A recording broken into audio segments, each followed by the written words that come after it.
오늘 시간 저는 찬양케 하시는 하나님, 찬양케 하시는 하나님이라는 제목으로 하나님 말씀 증거하기 원합니다. 오늘 본문은 사가랴의 입이 열리고 혀가 풀리며 그 입에서 찬양이 터져나오는 장면으로 시작을 합니다. 사가랴는 유대교의 제사장으로서 분향 예식을 드리고 있었는데 주의 천사 가브리엘을 만나게 됩니다. 가브리엘은 사가랴의 집에 일어날 일에 대한 예언을 하였는데 사가랴가 제대로 알아듣지를 못했죠. 자신이 가지고 있는 경험, 지식, 유대교의 전통 이런 것들이 주의 천사가 전하는 하나님의 말씀을 알아듣는 데에 전혀 쓸모가 없었던 것입니다. 그나마 알아들었던 것이 뭐냐면 아들을 얻을 것이란 내용이었는데 이마저도 자신과 아내 엘리사벳이 늙었다는 이유로 믿지를 않습니다. 어떻게 그런 일이 있을 수 있겠습니까? 말도 안 됩니다. 하나님이 세우신 뜻과 계획이고 하나님이 이를 친히 이루시겠다는 내용인데 사가랴 보고 하라는 것도 아니고 하나님이 이루시겠다는 내용인데 대놓고 무시를 하죠. 자신의 선입견을 가지고 무시를 하고 있습니다. 특히 1장 16절 17절에서 장차 태어날 아들이 예수 그리스도를 예비하는 엄청난 사역을 하게 될 것이란 얘기를 하고 있는데 아예 알아듣지를 못합니다. 그러면 이 양반은, 이 사가랴는 도대체 뭐하러 그렇게 열심히 유대교의 율법과 전통을 지키며 살았던 걸까요? 무엇을 위한 분향이었고 무엇을 위한 충성된 유대교의 제사장으로서 살았던 것일까요? 사가랴뿐만 아닙니다. 당시 이스라엘은 몇 개의 종파로 형성된 유대교의 지배를 받고 있었죠. 유대교의 지배를 받고 있었던 당시 사람들은 세례 요한이 다 커서 이제 예수님을 예비하는 사역을 이미 하고 있었음에도 그게 무슨 의미인지 왜 하는지를 알지를 못했습니다. 예수님이 세례 요한의 사역을 나중에 설명도 해주시고요. 세례 요한이야말로 최고의 선지자라고까지 그 정체성을 밝혀주셨는데 그걸 알아듣는 사람들이 없었어요. 예수님의 제자들조차 잘 몰랐습니다. 예수님이 부활하신 후에야 예수님이 성경에 기록된 하나님이셨구나, 그 하나님이셨구나, 그 말씀이 그런 의미셨구나 하면서 이것저것 깨닫게 될 때 비로소 세례 요한에 대해서도 제대로 된 이해를 가질 수 있게 되었어요. 사가랴가 특별히 우둔해서 못 알아듣는 게 아니라 당대 누구도 알아들을 수 없었다는 겁니다. 왜? 율법주의, 형식주의에 함몰된 유대교의 영향 때문인 거죠. 율법을 잘 지키느냐 못 지키느냐, 형식을 잘 갖추었느냐 못 갖추었느냐, 이런 것들에 정신이 팔려가지고 구약에 담긴 핵심 메시지이자 하나님의 우리 자녀를 향한 진심이신 그 자체이신 예수님에 대한 이해를 전혀 가지고 있지를 못했어요. 그나마 제자들도 부활하신 주님께서 다시 말씀해 주시고 깨우쳐 주시고 계속 함께 하시면서 이런저런 질문도 받아서 설명해 주시고 하면서 비로소 알게 된 것입니다. 예수님과 사도들은 아주 자주 유대교의 율법주의, 형식주의, 이 알맹이 없는 껍데기 신앙을 지적하셨습니다. 우리는 이미 예수 그리스도를 믿는 은혜를 입은 자들입니다. 그렇다면 우리는 예수님이라는 핵심을 제대로 붙잡고 배우고 깨닫고 누리기만 하면 되는 거예요. 예수님이란 핵심을 놓치면 우리의 신앙은 얼마든지 껍데기 신앙으로 흘러갈 수 있습니다. 율법주의, 형식주의에 빠져서 늘 못 알아먹고 심지어 하나님의 뜻조차 무시하며 우리끼리 그냥 이게 좋은 거요, 이게 하나님 뜻이요 하면서 하나님과 상관없는 우리만의 신앙에 빠질 수 있다는 거예요. 그것도 아주 열심히 뭔가를 하면서 말이죠. 물론 예수님을 잘 붙들고 사는 것이 죄의 습성에 젖어있는 우리로서는 쉬운 일이 아닙니다. 또 잘 붙들고 산다 한들 모든 것을 제대로 즉각적으로 다 이해할 수 있는 건 아니에요. 그러나 때가 돼요. 우리가 알아야 될 그때가 됐을 때, 깨달아야 될 때 못 깨달을 수가 있다는 거예요. 그래서 보면 신앙의 연수가 오래되었어도 복음에 대한 이해가 초등학문에 머물러 있는 경우가 참 많습니다. 그래서 발전이 없어요. 예수님에 대한 이해가 깊어지질 않습니다. 그냥 신앙의 그 습성, 행위, 이 문화에 대한 익숙함은 있는데, 능숙함은 있는데 진짜 하나님의 진심이신 그 예수님에 대해서 잘 몰라요. 그게 우리의 현실, 모두의 현실은 아니겠지만 부정할 수 없는 현실 중에 하나라는 것입니다. 그러니까 율법주의를 우리의 신앙으로 잘못 배운 것에 대한 폐해인 것이죠. 폐해. 자, 다시 사가랴로 돌아가서 이렇게 못 알아듣고 의심하고 무시하는 사가랴, 이에 하나님은 그가 말을 못하게 하십니다. 이것을 율법주의적으로 또 해석을 하면요, 마치 사가랴가 잘 못 알아듣고 의심을 했기 때문에 벌을 받은 것이다 라고 생각할 수가 있어요. 실제로 누가복음 1장 20절에 보면 천사가 이 일이 되는 날까지 벙어리가 되어 말을 못하게 되리니 이는 네가 내 말을 믿지 아니함이니라 하고 말합니다. 그래, 네가 못 알아들어서 벙어리 되는 거야 라고 얘기를 해요. 그러면 우리가 당연히 이해했듯이 불신에 대한 징계 맞긴 합니다. 그러나 여기서 주목해야 될 점 뭐냐면 이 벙어리됨이 단순한 징계로 끝나지 않는다는 거예요. 사가랴는 짧지 않은 침묵의 시간 동안에 하나님께서 말씀하신 대로, 하나님께서 말씀하신 그대로 이루어지는 구원의 역사를 한 발짝 떨어져서 가만히 지켜볼 수가 있었습니다. 인간의 힘으로는 설명할 수 없는 하나님의 일하심을 그는 침묵 가운데 묵상하고 경험할 수 있었다는 거예요. 결국 이 침묵 덕분에 사가랴는 하나님의 일하심을 온전히 보고 깨달아 알 수 있었다는 겁니다. 그러면 사가랴 침묵은 과연 그냥 형벌이기만 한 걸까요? 징계를 위한 징계일까요? 아니라는 거예요. 은혜를 누리기 위한 징계였던 겁니다. 결국에는 특별하게 주어진 은혜의 시간이었다는 거예요. 개혁주의 신학자 존 칼뱅이 하나님의 징계에 대해서 이렇게 얘기합니다. 하나님의 징계는 자녀를 향한 교정과 인도다. 단순한 형벌이 아니라는 거예요. 회복을 위한, 은혜를 깨닫고 누리게 하기 위한 하나님의 만지심, 손길이라는 것입니다. 사가랴에게 주어진 침묵도 그랬다는 겁니다. 사가랴의 침묵의 시간은 그가 자신의 그 신학적 편견, 그리고 인과율적 사고, 그다음에 율법주의적 사고에서 벗어나 하나님의 뜻을 새롭게 발견하고 이해하게 된 시간이었다는 거예요. 사가랴는 유대교의 제사장이었죠. 그는 구약의 율법과 예언에 익숙한 자였지만은 앞서 말씀드렸다시피 율법주의와 형식주의에 젖어있던 한 사람이었어요. 사가랴 입장에서 보면 하나님의 말씀과 성취를 의심할 수밖에 없습니다. 사가랴는 죄의 영향 아래 사는 모든 인간을 상징하는 인물이라고도 볼 수 있어요. 우리는 의심할 수밖에 없어요. 직접 말씀을 들어도 그 말씀이 성취되는 것을 보아도 단번에 이렇게 알아들을 수 없는 한계가 있다는 것입니다. 그런데 우리가 정말 기억해야 될 것이 무엇이냐면 하나님의 일은요, 이러한 사람의 연약함, 사람의 불신과 상관없이 하나님의 계획에 의해 착착 진행이 된다는 것입니다. 이게 얼마나 다행인지 몰라요, 여러분. 우리는 늘 들쑥날쑥 의심하고 불신하고 왔다리 갔다리 하잖아요. 이런 인간의 연약함에 영향을 받는 하나님이라고 한다면, 이런 하나님이라고 한다면 우리가 어떻게 신뢰를 할 수가 있겠습니까? 하나님께서는 하나님의 뜻에 의해서 하나님의 계획에 따라 하나님의 능력으로 반드시 이루어내시는 분이신데, 그러면 그 하나님께서 반드시 이루시는 그 뜻이 무엇이냐? 반드시 이루어내실 하나님의 그 뜻이 무엇이냐? 그 뜻의 핵심이 무엇이냐? 바로 예수 그리스도를 통한 모든 택정하신 백성들의 구원이라는 겁니다. 마땅히 배워야 돼. 예수님 안에서 마땅히 배워야 할 하나님의 사랑의 진심과 구원의 능력을 그 모든 택정한 자녀들이 다 배우고 나면 그것이 하나님의 미션이 끝나는 지점이 되는 것입니다. 그걸 뭐라고 하죠? 구속사. 그게 구속사예요. 하나님의 구속사는 예수님이 중심이고 핵심입니다. 이러한 예수님 중심의 하나님의 구속사는 인간의 협력이나 이해를 필요로 하지 않아요. 하나님은 자신의 뜻을 따라 자신의 능력으로 일하시고 반드시 이루십니다. 그것을 자녀에게 보여주시면서 이러한 하나님의 뜻을 알라고, 하나님이 이러한 능력을 지니신 분이라고, 이러한 방향으로 지금 너희들을 끌고 가고 있다고 보여주시면서 하나님의 하나님 되심을 우리에게 가르쳐 주시는 거예요. 그래서 율법주의, 형식주의에 사로잡혀 살던 사가랴, 무지하고 의심하던 사가랴, 기어이 하나님의 일하심을 보고 깨닫게 해주신단 말입니다. 하나님은 그런 연약함조차도 하나님의 선하심으로 바꾸실 수 있는 분이십니다. 그렇게 우리를 인도하고 계신다는 것입니다. 그래서 제가 늘상 얘기하는 율법주의, 형식주의를 경계해야 한다, 예수님을 잘 붙들어야 한다, 이런 얘기는요, 우리가 그렇게 해야 우리 인생이 제대로 굴러간다는 걸 말하는 게 아닙니다.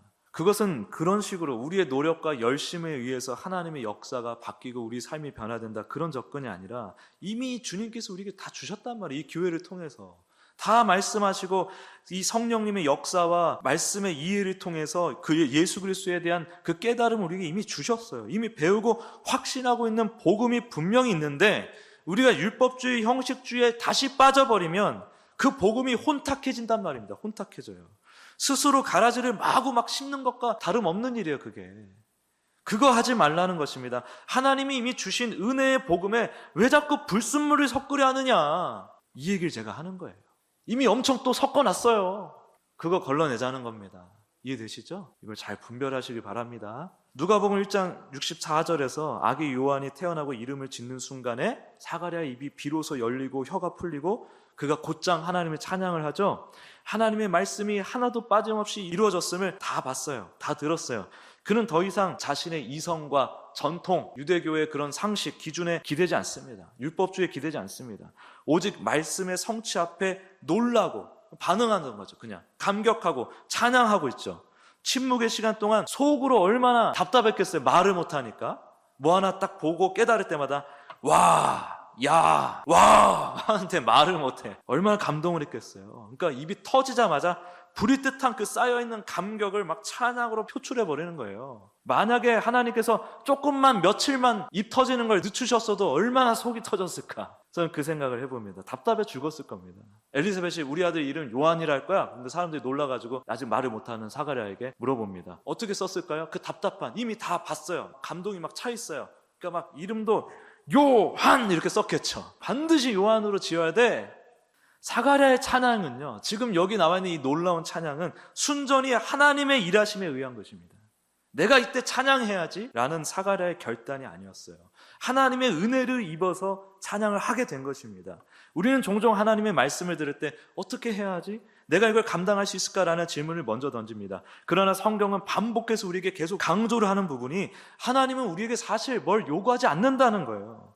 우리에게 하나님의 뜻과 계획을 알려주시고요, 하나님이 말씀하신 그것을 친히 이루심을 보여주십니다.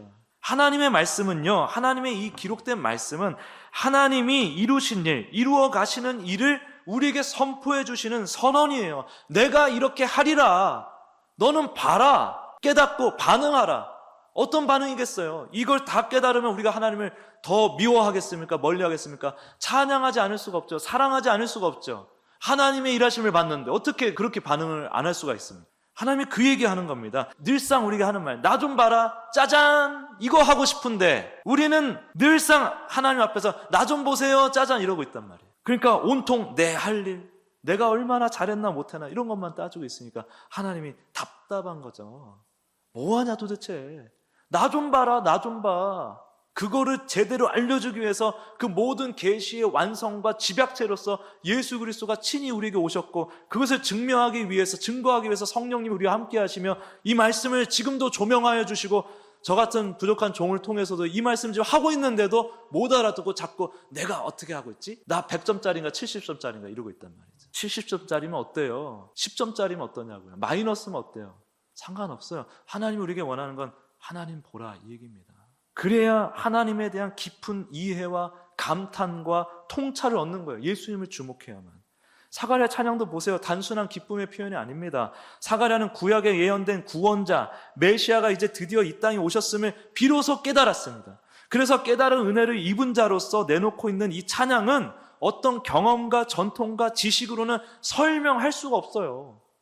엄청난 영적인 감탄이요, 깊은 신학적 통찰이 담겨있는 찬양인 거예요. 사가랴가 노력해서 이게 내놓는 찬양이 아니란 말입니다. 그는 또 먼저 성령의 충만함을 받아 이렇게 나오죠. 이스라엘의 하나님을 찬송하리로다 그 백성을 돌보사 속량하시며 라고 고백합니다. 하나님의 구원이 지금 자기 백성을 향해 임하고 있다는 것을 선포하고 있어요. 먼저 성령님, 아직 성령 강림 사건이 안 일어났어요. 당시 사람들은 성령님이 누군지를 몰랐어요. 전혀 몰랐어요. 구약에도 근데 보면은 성령, 하나님의 영, 여호와의 영 이런 표현들이 나오죠. 하나님의 일하심을 강조하는 거예요. 하나님의 일하심, 사람이 아니다, 하나님이 하신다라는 걸 강조하는 겁니다. 여기서도 성령의 충만함을 받아라고 표현하고 있는 건 뭐냐면 사가랴가 알아서 알게 된 게 아니라는 거예요. 하나님이 알게 하셨다는 겁니다. 하나님이 알게 하셨다. 그리고 속량이라는 단어가 나오는데 이는 노예 상태에서의 해방을 최종적으로 의미하는 거예요. 하나님께서 평생 죄에 종살이하는 무지하고 패역한 자기 백성을 자유롭게 하시기 위해 그리스도로 친히 오셨다는 복음의 핵심을 담고 있는 표현이 이 속량이죠. 사가랴가 바로 이걸 깨달은 겁니다. 하나님의 은혜로 성령님의 역사 가운데 속으로 이야 와 하면서 깨달은 거예요. 만약 입을 열고 말을 할 수 있었으면, 이게 입이 봉인이 안 됐으면 자기의 그 선입견을 여전히 고집하고 있을지도 모르죠. 또한 사가랴는요, 이 찬양 속에서 자신의 아들 요한이 어떤 역할을 감당할지도 예언합니다. 76절을 보면 이는 주 앞에 앞서가서 그 길을 준비하며 자신의 아들 요한이 메시아의 길을 예비하는 자, 곧 말라기 3장과 이사야 40장에 예언된 그 인물임을 제대로 밝히고 있습니다. 근데 앞에 가브리엘 천사가 이 얘기를 했잖아요. 그때 못 알아들었다니까요. 근데 하나님의 일하심을 직접 보고 깨닫고 나서 이 고백을 하는 것입니다. 그리고 그는 나아가서 이 땅에 오신 예수님께서 우리를 원수의 손에서 구원하시고 조상들과 그 맺으신 아브라함과 이삭과 야곱 그 조상과 맺으신 언약을 성취하신다, 성취하고 계신다라고 고백합니다. 이는 예수님께서 하나님의 구원 계획의 중심에 계시며 그분을 통해 하나님의 약속이 이루어졌음을 선포하는 거예요.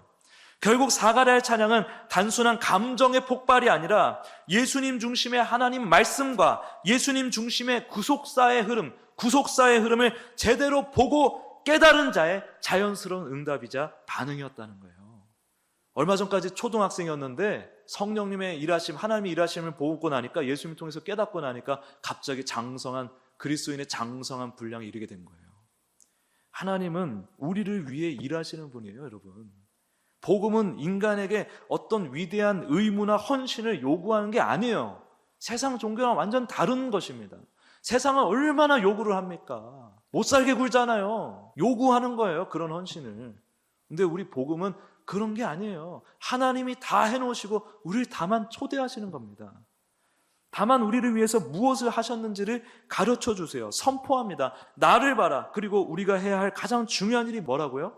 바로 그 하나님의 일하심을 보는 거예요. 그리고 그걸 보려면 예수님을 봐야 합니다. 예수님을 통해서만 알 수 있도록 세팅해 놓으셨기 때문에 그 예수님을 봐야 되는 거예요. 출애굽기 14장 13절 14절에서 모세가 이렇게 얘기를 해요. 두려워하지 말고 가만히 서서 여호와께서 오늘 너희를 위하여 행하시는 구원을 보라. 여호와께서 너희를 위하여 싸우시니 너희는 가만히 있을지니라.